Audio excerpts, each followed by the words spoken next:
You have been waiting for someone to believe in you. And that is exactly why you are stuck. You are waiting for someone to believe in you before you move. Maybe it is a friend, a father, a partner, a mentor. Someone whose approval would finally make it feel real. And here is what no one tells you: that wait is the trap. The Stoics had a concept they called the inner citadel.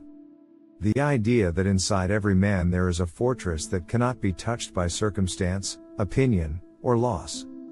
It is not built by others. It is built alone. And most men never find it because they spend their lives looking outward for what can only be found within. Marcus Aurelius ruled an empire. He had advisors, generals, senators. But he wrote in his private journals not about what they thought of him. He wrote about what he thought of himself. That was the only opinion he was building his life around. Think about the men in your life you genuinely respect. Not the ones who are loud about it. The quiet ones. The ones who move without announcing it. You will notice something about them. They do not seem to need your opinion before they act. They are not asking for a sign. They decided something, somewhere along the way, and they have been moving toward it ever since. That is not arrogance. Arrogance is actually the opposite. Arrogance is insecurity dressed up in noise, constantly performing because deep down it needs the audience. The man who needs no one to believe in him is not performing.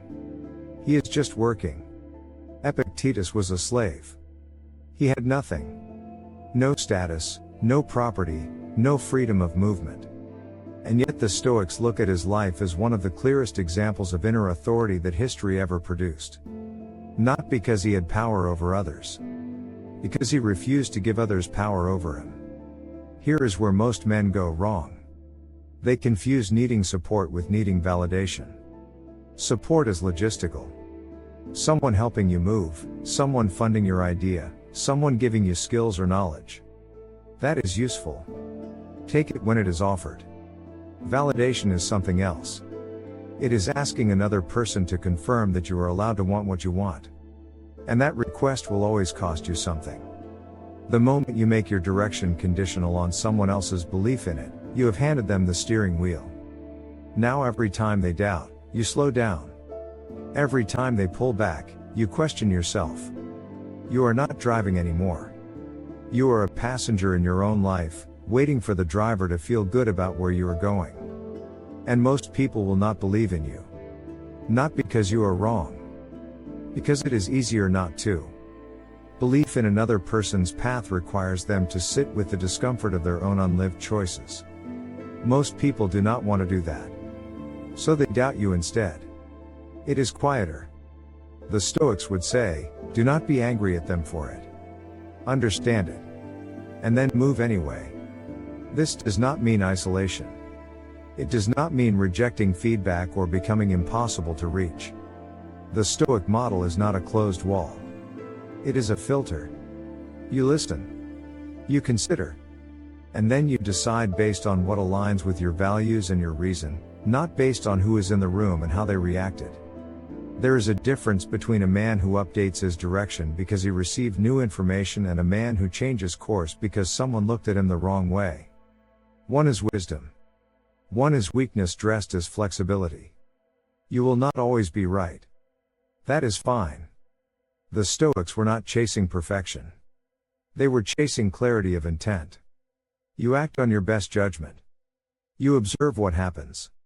You adjust.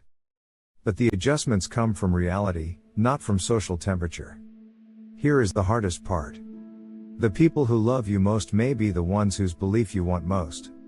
And they may be the ones most likely to hold you back, not from cruelty, but from fear.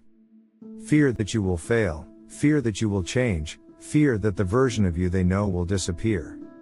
That fear is theirs to carry. Not yours to accommodate. You can love someone and still refuse to shrink for them. Marcus Aurelius wrote, "You have power over your mind, not outside events."